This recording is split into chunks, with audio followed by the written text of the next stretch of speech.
जय हिंद दोस्तों, नमस्कार। अभी की सबसे बड़ी खबर निकलकर सामने आ रही है, जहां पर पाकिस्तानी मुल्ला मुनीर के मुंह पर लगा बड़ा तमाचा। पाकिस्तानियों के सपोर्ट के बाद भी दोस्तों ट्रंप को नहीं मिला नोबेल शांति पुरस्कार, जिसके बाद लाल हुआ व्हाइट हाउस। लेकिन दोस्तों जैसे ही ट्रंप को पता चला कि अब दुनिया नहीं है उनके समर्थन में, आनन फानन में दोस्तों व्हाइट हाउस ने दे दिया पाकिस्तान को बहुत बड़ा झटका, तोड़ दिया आमरान मिसाइल का सपना दोस्तों। और वहीं भारत से दोस्ती बढ़ाने के लिए ट्रंप के खास राजनयिक को भेज दिया दिल्ली दोस्तों। उधर दुनिया में किरकिरी होने के बाद दोस्तों ट्रंप की हालत कितनी खराब है, इस खबर से आपको पता चल जाएगा। जहां पर चीन ने भी तुरंत प्रभाव से अमेरिकी जहाजों पर एडिशनल पोर्ट फीस लगा दी। बताएंगे कब से लागू होंगी नई दरें, कैसे अब सब मिलकर अमेरिका की हालत खराब करने वाले हैं दोस्तों। तो वहीं उससे भी सबसे बड़ी खबर आपको बताएंगे, पाकिस्तान को पटकर अफगानिस्तान में भारत खोलेगा दूतावास। जी हाँ, इतना ही नहीं दोस्तों, पीओके में भी कुछ बहुत बड़ा होने वाला इन दोनों के मुलाकात से, यानी कि आमिर खान मुत्ताकी और जयशंकर जी के मुलाकात से। आज एक से एक बेहतरीन खबर हम आपको बताने वाले हैं, बस आप वीडियो के लास्ट तक बने रहिएगा। और खबरों में आगे बढ़ने से पहले मानते हैं कि शांति पुरस्कार शांति से ही मिलता है, चिल्लाने से नहीं मिलता। अगर शांति नाम का पुरस्कार दोस्तों चिल्लाने से मिल जाता तो फिर उसका नाम शांति पुरस्कार नहीं बल्कि शाउटिंग नोबेल प्राइज होना चाहिए था। और जो फैसला लिया गया है दोस्तों नोबेल प्राइज के अधिकारियों के द्वारा, वाकई में बेहतरीन फैसला लिया गया है, मानते हैं। तो सबसे पहले इस वीडियो को लाइक कर दीजिएगा दोस्तों। जो लोग पहली बार चैनल पर आए हैं वो सब्सक्राइब कर लीजिएगा, बेल आइकन दबा लीजिएगा और सारे लोग मिलकर कमेंट में जय हिंद कह लीजिएगा। तो अब बात करते हैं पहली सबसे बड़ी खबर की, जहां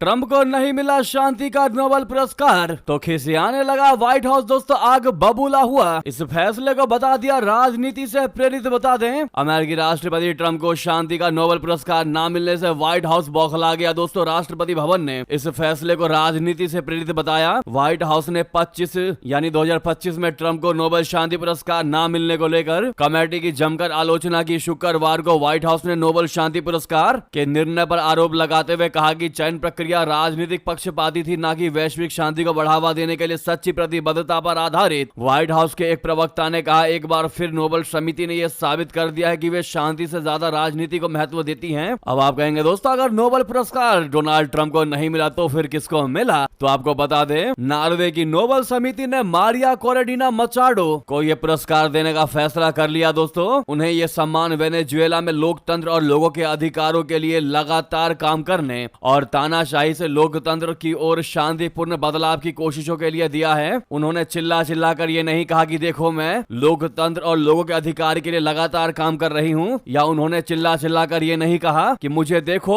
मैं जनहित में कार्य कर रही हूँ। जैसा कि ट्रंप दोस्तों एक बाल के बराबर काम करते थे और बताते थे कि उन्होंने एक पेड़ के बराबर काम किया है, और चिल्ला चिल्ला कर कहते थे मुझे नोबेल शांति पुरस्कार तो मिलेगी ही मिलेगी, मिलनी चाहिए क्योंकि मैं दुनिया में शांति करवा रहा हूँ। जबकि रियलिटी क्या है दोस्तों हम और आप इसे बहुत अच्छे से जानते हैं।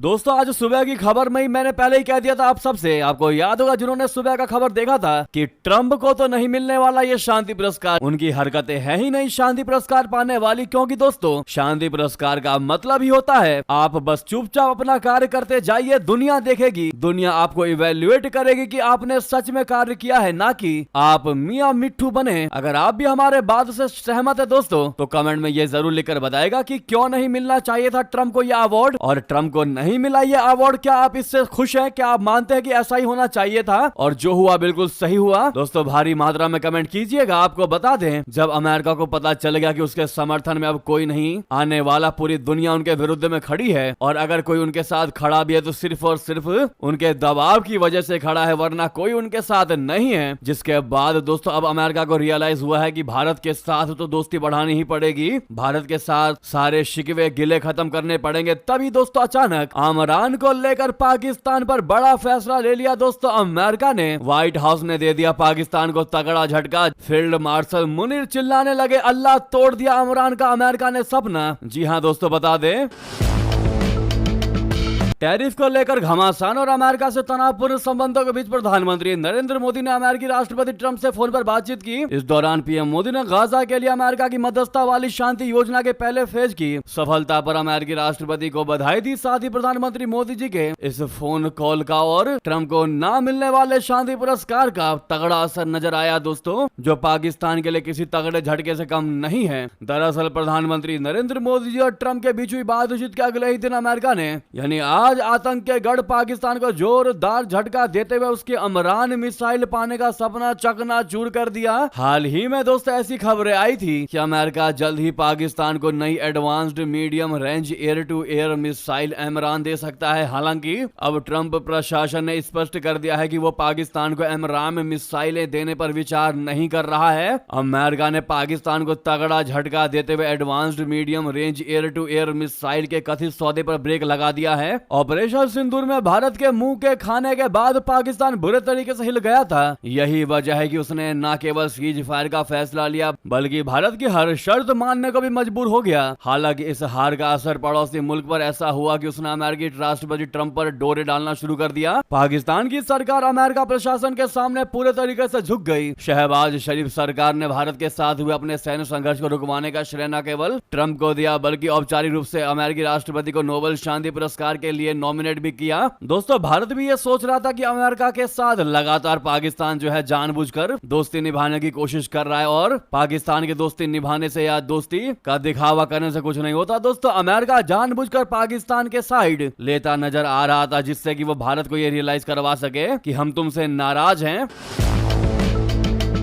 इतना ही नहीं दोस्तों, पाकिस्तान से और दोस्ती बढ़ाने के लिए अमेरिका ने उसको एमरान मिसाइल देने का वादा कर दिया। उसको पाकिस्तान को एमरान की लिस्ट में सीधे सीधे जोड़ दिया। लेकिन अब आतंक के इस गढ़ पाकिस्तान को उस समय तगड़ा झटका लगा जब अमेरिका ने उससे बेहद पावरफुल मानी जाने वाली ये एमरान मिसाइलें देने से इनकार कर दिया। दोस्तों ये सब कुछ ऐसे वक्त में हुआ है जब डोनाल्ड ट्रंप को बहुत बड़ा और तगड़ा ठेस लगा और हाल ही में पीएम मोदी ने सीधी बात की ट्रंप से। इतना ही नहीं, भारत से रिश्ते गहरे करने के लिए अमेरिका ने भारत भेज दिया अपना खास राजनयिक। जी हां, भारत के साथ रिश्ते सुधारने के लिए ट्रंप प्रशासन का एक और कदम सामने आया है। अमेरिकी राष्ट्रपति ट्रंप और पीएम मोदी के बीच गुरुवार को फोन पर बातचीत के बाद ट्रंप प्रशासन ने घोषणा कर दिया। उन्होंने ऐलान किया कि भारत में अमेरिकी राजदूत और विदेश उपमंत्री 6 दिन के भारत दौरे पर आ रहे हैं। डोनाल्ड ट्रंप के सर्जियो गोर करीबी माने जाते हैं। ट्रंप ने हाल ही में सर्जियो गोर को अपना ग्रेट फ्रेंड बताया था। सर्जियो गोर लंबे समय से रिपब्लिकन रणनीतिकार, फंड रेजर और ट्रंप के करीबी राजनीतिक सहयोगी रहे हैं। अगस्त के महीने में ट्रंप ने उन्हें भारत में अमेरिकी राजदूत और दक्षिण एवं मध्य एशियाई मामलों के लिए विशेष दूत के रूप में नामित किया था। दोस्तों इतना ही नहीं, एक तरफ नोबेल शांति पुरस्कार को लेकर अमेरिका को तगड़ा झटका लगा तो वहीं दूसरी तरफ चीन ने भी अमेरिका को दिया बहुत बड़ा झटका। अमेरिकी जहाजों पर चाइना ने एडिशनल पोर्ट फीस लगा दी। दोस्तों 14 अक्टूबर से लागू होंगी ये नई दरें। जी हाँ, चीन के परिवहन मंत्रालय ने शुक्रवार को जानकारी दी है कि 14 अक्टूबर से अमेरिकी कंपनियों और व्यक्तियों के स्वामित्व वाले संचालित जहाजों या जो अमेरिकी झंडे तले चल रहे हैं उन जहाजों को हर यात्रा पर एडिशनल पोर्ट फीस देना ही होगा। ये कदम अमेरिका द्वारा लगाए जा रहे नए पोर्ट फीस के जवाब में उठाया है। दोस्तों 14 अक्टूबर से चीन में निर्मित या चीनी संस्थाओं द्वारा संचालित या स्वामित्व वाले जहाजों को अमेरिका में फीस देनी होगी। एनालिस्ट के मुताबिक 10,000 से अधिक कंटेनर ले जाने वाले जहाज के लिए शुल्क $10 लाख से अधिक हो सकता है और 2028 तक सालाना बढ़ सकता है। दोस्तों इतना ही नहीं, अब बात कर लेते हैं एक और बेहतरीन बड़ी खबर की, जहां अफगानिस्तान में भारत खोलने वाला है दूतावास। दोस्तों दिल्ली काबुल की नई दोस्ती का हुआ आगाज, पाकिस्तान को दे दी पटकनी। बता दें विदेश मंत्री जयशंकर जी ने शुक्रवार को तालिबान शासित अफगानिस्तान के विदेश मंत्री आमिर खान मुत्ताकी को बताया कि भारत काबुल में अपना दूतावास एम्बेसी फिर से खोलेगा। जयशंकर जी ने मुख्य बातचीत के दौरान कहा कि आपकी ये यात्रा भारत और अफगानिस्तान के रिश्तों को और आगे बढ़ाने में एक बहुत जरूरी कदम है। अफगान लोगों के एक शुभचिंतक के रूप में भारत आपके देश के विकास में गहरी दिलचस्पी रखता है। मैं आज फिर से साफ करता हूं कि हमारी पुरानी साझेदारी जिसने अफगानिस्तान में कई भारतीय परियोजनाओं का समर्थन किया है वो बनी रहेगी। विदेश मंत्री जयशंकर जी ने अफगानिस्तान के विदेश मंत्री आमिर खान मुत्ताकी और उनके प्रतिनिधि मंडल का गर्मजोशी से स्वागत किया। उन्होंने कहा कि यह यात्रा भारत और अफगानिस्तान के बीच दोस्ती और रिश्तों को आगे बढ़ाने का एक बहुत ही महत्वपूर्ण मौका है। जयशंकर जी ने याद दिलाया कि उन्होंने पहले भी पहलगाम आतंकी हमले और कुनार नंगरहार भूकंप जैसी घटनाओं के बाद मुत्ताकी से फोन पर बातचीत बातचीत की थी। उन्होंने जोर दिया कि अब आमने सामने की मुलाकात करना बहुत मायने रखता है। इतना ही नहीं दोस्तों, भारत ने अफगानिस्तान के जल संसाधन प्रबंधन और सिंचाई में सहयोग तक की बात दोहरा दी। इसके अलावा भारत ने खनन क्षेत्र में भारतीय कंपनियों को निवेश के लिए आमंत्रण देने पर अफगानिस्तान की सराहना की और इस पर आगे चर्चा का प्रस्ताव रख दिया। दोनों देशों ने काबुल और न्यू दिल्ली के बीच अतिरिक्त उड़ानों के शुरू होने पर खुशी जाहिर की, साथ ही भारतीय विश्वविद्यालयों में अफगान छात्रों के लिए और मौके भी बढ़ाए जाएंगे। दोस्तों, क्या इससे पीओके में भी कुछ बड़ा होने वाला है? तो आपको बता दें, भारत ने शुक्रवार को पाकिस्तान अधिकृत जम्मू कश्मीर पर एक तरह से बहुत बड़ा अल्टीमेटम दे दिया। दरअसल विदेश मंत्री जयशंकर जी ने मुत्ताकी के साथ साझा बयान में अफगानिस्तान को निकटस्थ पड़ोसी बताया है। भारत की ओर से यह पाकिस्तान की पीओके को लेकर बहुत बड़ा संदेश है कि उसने भारत के क्षेत्र पर अवैध कब्जा कर रखा है। भारत की जमीनी सीमा अफगानिस्तान से जहां मिलती है उस पर अभी पीओके के जरिए पाकिस्तान ने गैर कानूनी कब्जा कर रखा है। भारत और अफगानिस्तान की जमीनी सीमा मात्र 106 किलोमीटर लंबी है। वो वखान कॉरिडोर का इलाका है जो सामरिक तौर पर भी बहुत ज्यादा महत्वपूर्ण है। इसी वजह से चीन की इस पर हमेशा नजरें गड़ी रहती हैं। लेकिन अभी ये कॉरिडोर भारत के जिस क्षेत्र से जुड़ता है वो पाकिस्तान के अवैध कब्जे पीओके में है। ऐसे में भारत सरकार की ओर से अफगानिस्तान को निकटस्थ पड़ोसी बताना पीओके की स्थिति पर पाकिस्तान की आंखें खोलने की कोशिश मानी जा रही है। दोस्तों, साथ ही साथ इतना ही नहीं, आपको बता दें,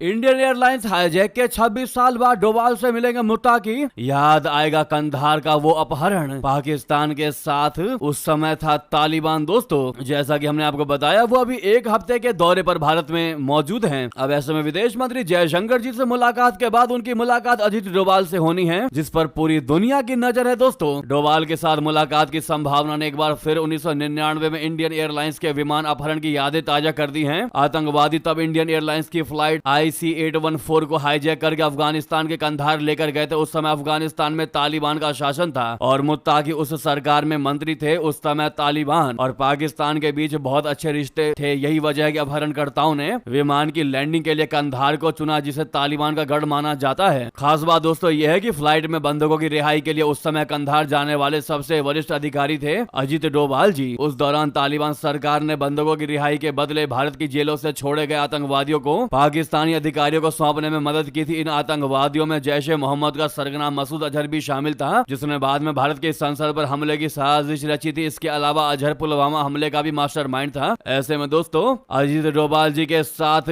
मुत्ताकी की ये यात्रा, यानी कि इन दोनों की बातचीत काफी ज्यादा महत्वपूर्ण रहने वाली है, जिस पर हर कोई नजरें गड़ा कर बैठा है। दोस्तों, क्या आपको याद है 1999 में जो इंडियन एयरलाइंस के विमान को अपहरण किया गया था? दोस्तों, क्या आपको उसकी स्टोरी पूरी याद है? बताना मत भूलिएगा। उस समय भारत का प्रधानमंत्री कौन था? दोस्तों, जरूर लिखिएगा। नेक्स्ट खबर की बात करते हैं, जहां भारत से तनाव के बीच पाकिस्तानी आर्मी के अफगानिस्तान में बमबारी चौतरफा घिरी मुनीर की सेना। क्या अब तालिबानी लेंगे पाकिस्तान से बदला? पाकिस्तानी एयरफोर्स ने काबुल के आसपास गुरुवार रात को कथित तौर पर तहरीक तालिबान के ठिकानों पर हमले किए हैं। पाकिस्तान इस संगठन को अपनी जमीन पर आतंकी हमलों के लिए जिम्मेदार मानता है। पाकिस्तान के काबुल में ये हमले तालिबान के विदेश मंत्री आमिर खान मुत्ताकी के नई दिल्ली यात्रा के समय हुई है। अफगानिस्तान में हमले पाकिस्तानी सेना और उसके चीफ आसिम मुनीर के लिए एक बुरा सपना साबित हो सकता है। मुनीर को भारत और अफगानिस्तान की सीमा पर सैनिकों को तैनात करना है, साथ ही बलूचिस्तान और खैबर पख्तूनख्वा प्रांतों में चल रहे दोहरे विद्रोह का मुकाबला करना है। मुनीर और उनकी सेना चार तरफ संकट में घिरी है। दोस्तों, ऐसे में अफगान तालिबान का पलटवार मुनीर के लिए एक बहुत बड़ी चुनौती बन सकता है, यानी पाकिस्तान की हालत अब खराब होने वाली है। दोस्तों, इस पर आपकी क्या राय है जरूर लिखकर बताएगा। लगे हाथ तो इस वीडियो को लाइक करके, चैनल को सब्सक्राइब करके, बेल आइकन दबा के कमेंट में जय हिंद कह दीजिएगा। दोस्तों, मिलते हैं अगली बड़ी खबर में। यहां तक बने रहने के लिए आप सभी का बहुत बहुत धन्यवाद, बहुत बहुत आभार। जय हिंद, जय भारत।